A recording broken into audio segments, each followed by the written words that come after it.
Aujourd'hui, nous vous proposons un coup d'œil sur les coulisses de TBO. Olivier Clèche, bonjour. Bonjour Frédéric. Vous êtes le directeur de TBO. La chaîne émet depuis bientôt 3 ans et les spectateurs semblent de plus en plus nombreux. Qu'en est-il? Je crois qu'on en sait plus depuis cet été. Oui, de plus en plus nombreux, de plus en plus fidèles aussi. C'est surtout ça qui est important. Nous avons eu les restitutions d'une nouvelle étude qui a été faite par l'Institut CSA, qui nous ont rendu leurs résultats au mois de juillet. Donc ils sont tout frais. Et ils montrent que chaque jour, en moyenne, 92 000 personnes regardent TBO. Ce qui est forte augmentation. Très forte augmentation, puisque la précédente étude, donc nous avions eu en juillet 2011, portait ce chiffre à 53 000. Donc, vous voyez, on est presque sur un doublement, et avec un bassin de population, on va dire un public régulier de téléspectateurs qui est de l'ordre de 325-326 000 personnes. Ce qui nous situe une nouvelle fois, ce qui confirme notre première place des chaînes locales françaises. Donc il y a tout lieu d'être content. Alors, dans ces chiffres, il y a forcément des chiffres qui vous ont marqué en bien. Est-ce qu'il y en a d'autres qui vous ont peut-être marqué en moins bien? Alors oui, on peut toujours parfaire nos résultats. On sait qu'on a beaucoup de chemin à parcourir. Écoutez, au risque d'être immodeste, non, sincèrement, c'est au-delà de nos espérances. Donc il n'y a pas de déception. On a une note de satisfaction qui nous situe juste derrière nos confrères de France 3, qui est une grande et ancienne maison. Je ne vais pas dire une vieille maison, mais une grande maison. Donc là aussi, c'est quand même le signe que nous avons trouvé notre place dans le paysage. Donc non, je ne boude pas mon plaisir, il n'y a pas de mauvaises nouvelles, il n'y en a que des bonnes. Est-ce que parmi les programmes, certains se distinguent? Vous avez pu... Le JT dans lequel nous sommes en ce moment est quand même un moteur très très fort d'audience. C'est vraiment le rendez-vous quotidien, régulier.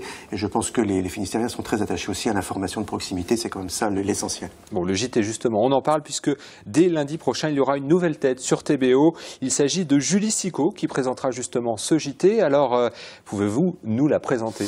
Oui, alors Julie intègre la rédaction. Julie remplace Marina, que tout le monde appréciait bien. Marina qui a démarré au sein de la rédaction de TBO en même temps que la chaîne.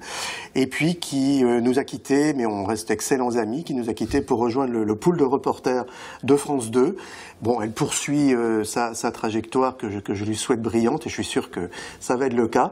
Et donc nous avons recruté Julie pour succéder à Marina. Julie qui a fait ses armes aussi, qui vient de l'IUT de Tours, donc qui a fait des études de journalisme, qui a fait ses armes à Grand Lille TV entre autres. Donc quelqu'un qui a déjà une bonne expérience de la télévision locale et qui va bientôt vous remplacer à cette place. Dès lundi, 18h15, on note le rendez-vous. Nouvelle tête donc, nouveau programme aussi. TBO se lance dans le médical avec les lundis de la santé. Qu'en est-il ? Alors ça, c'est un projet que l'on a depuis pas mal de temps. Comme vous savez, les lundis de la santé, c'est une conférence grand public qui est faite chaque mois sous l'égide de Brest Métropole avec le service santé de la ville, qui réunit les meilleurs spécialistes du CHU et sur différents thèmes de santé, qui attire énormément de monde dans les amphis de la faculté. Et l'idée est venue donc de greffer une émission de santé mensuelle là-dessus. C'est ce que nous allons faire à partir du 3 octobre, donc un magazine de 26 minutes présenté par Hervé Hugo, qui va aborder les mêmes thématiques que celles des conférences des lundis de la santé. Donc première diffusion 19h30. Allez, on enchaîne très rapidement avec une émission intitulée Plus ou moins geek. Qu'est-ce qu'un geek, Olivier? Alors un geek, ça n'est pas moi. Un geek, je crois que c'est quelqu'un qui aime bien la BD, qui aime bien les mangas, qui aime bien les super-héros, qui aime bien les jeux vidéo. Voilà, donc je ne suis pas forcément le meilleur exemple de geek. Et cette émission met un peu le projecteur sur les centres d'intérêt de cette population nombreuse et passionnée. Ce sera tous les mois pendant 52 minutes pour la découverte de l'univers geek à partir de lundi prochain, diffusion 23h. Et puis on termine très rapidement avec Lucie raconte la mer, un programme à destination des 7-12 ans. 7-12 ans, un programme enfant. Alors Lucie, c'est une petite luciole en 3D qui va explorer le monde maritime, le monde de la pêche, le monde des profondeurs, des océans. Voilà, pour les enfants.